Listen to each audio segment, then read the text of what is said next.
Conference cover करने के लिए आई है। आप सबका मैं धन्यवाद करता हूँ। आज हमारे जनरल सेक्रेटरी साहब राजेंद्र मनहास साहब, जो कि एक हादसा कल पेश आया, उसके ऊपर जो पार्टी का स्टैंड है, जो बात है, वो रखने के लिए आपको बुलाया गया है। तो मैं मनहास साहब से रिक्वेस्ट करूंगा कि वो प्रेस कॉन्फ्रेंस को शुरू करें। मनहास साहब। शुक्रिया। सबसे पहले आप सब साथियों का शॉर्ट नोटिस पे आपको बुलाया गया, इसके लिए बहुत शुक्रिया। साथियों, जैसे आपको कल का पता है कि बंतलाब का जो हमारा एरिया है, वहाँ साथ में ही लोअर ठट्ठर एरिया पड़ता है पेट्रोल पंप के साथ। तो एक छोटा पुल था जो कल वहाँ पर वो आधा क्लैप्स हो गया। हमने बार बार चेतावनी दी, बार बार समझाया इस गवर्नमेंट को, मगर इनकी नींद नहीं खुली। कल जब वो 4 मजदूर मलबे के नीचे दब गए, तब जाके इस प्रशासन की नींद खुली है।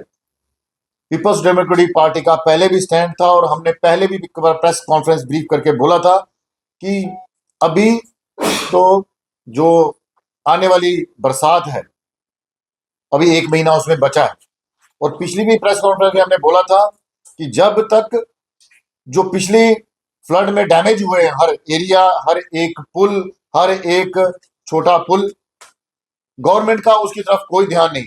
जो कल हादसा हुआ है उसका कितनी बार वहां के इलाके, हमारे मेरे साथ बैठे हुए हैं दर्शन मगोत्रा जी, जिन्होंने वहां से इलेक्शन लड़ी, और कितनी बार ही इतने चीजों की तरफ ध्यान दिलाने की कोशिश की कि ये पुल डैमेज होने वाला है।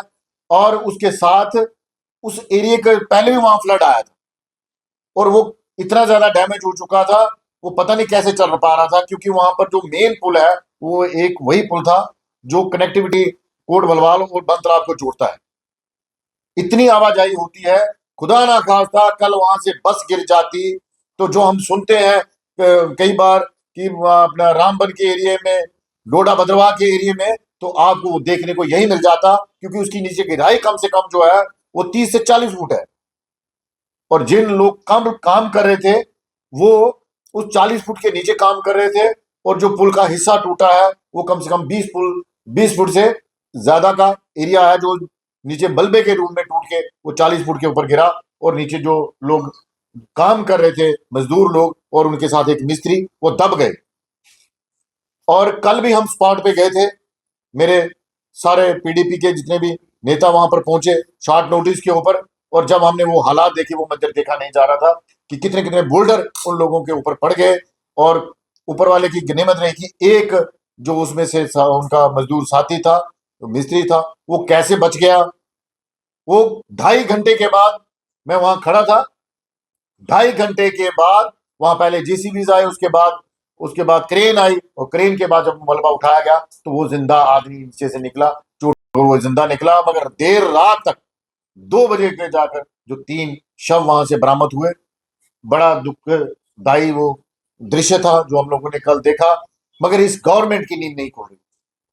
मुझे लगता है ये पता नहीं कितने लोगों को और लील लेगी, क्योंकि जो मैं हालात देखता हूं कि कम से कम तवी का जो पुल है, दोनों साइड किनारे टूटे हुए हैं, और नीचे जो मकवाल का एरिया पड़ता है, जो सवारी के नीचे वाला एरिया पड़ता है, अभी तक पिछले 1 साल होने को आ रहा है, इस गवर्नमेंट ने उनके दोनों किनारों को नहीं बांधा। कल अगर बरसात आ जाती है, अभी 2 दिन पहले ही जो 2-3 दिन बारिश होती रही, लोगों की नींद बॉर्डर के एरिया की और शहर के गुर्जर नगर और हमारे जो यूनिवर्सिटी का जो पिछले वाला इलाका है, वो लोग परेशान हो जाते हैं। मगर शहर के अंदर कल जो हादसा हुआ, इससे ज्यादा शर्मिंदगी की क्या बात होगी कि बार बार इस सरकार को चेताने के बाद भी कोई काम इनके सिरे नहीं चढ़ता। अगर ये लोग काम नहीं कर सकते तो कम से कम हाथ खड़ा कर दें। आपको बता दूं कि कल वहां एमएलए साहब जी गए और रात को डिप्टी सीएम रात को 12:30 बजे वहां पर जाता है और वहां के हालात देखता है, मगर दिन में उसके पास हिम्मत नहीं हुई उन लोगों के बीच में फेस करने की। ये कितनी शर्म की बात है कि गवर्नमेंट का दायरा होने के बावजूद कल वहां पर दोपहर को कोई मंत्री नहीं गया गवर्नमेंट का। उन घरों के, उनके परिवार के जो लोग चिराग बुझ गए इस गवर्नमेंट की नालायकी की वजह से। हम चाहते हैं जितने लोग मर गए, जितने लोग उस दलमलके के नीचे दब के और जिनको घायल हुए हैं, उनको बराबर मुआवजा मिलना चाहिए। और जिन लोगों की कोताही हुई है, गवर्नमेंट ने तो आज मैंने देखा कि लिपापोती करके उन्होंने सस्पेंड कर दी रोज। मैं कहता हूं सख्त से सख्त कार्रवाई होनी चाहिए और उन लोगों को सजा होनी चाहिए। उस पुल की हालत यह थी कि एक 8 mm का भी सरिया उसमें नहीं लगाया गया था, 8 mm का भी सरिया उसमें नहीं था, जबकि 10, 15 का और 16 और 32 का सरिया लगता है, मगर उसमें सरिया बिल्कुल भी यूज नहीं किया गया था।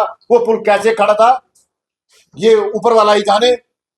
इन लोगों की कोताही की वजह से कल वो जो जाने गई है, कीमती जाने चली गई, और ऊपर से कल जो लेबर डे था, लेबर डे का दिन लेबर के लिए ऐसे भी बड़ी बात होती है, और उसी दिन जब लेबर ही दब के मर जाए तो कितनी बड़ी त्रासदी हो सकती है। आप इस बात को समझ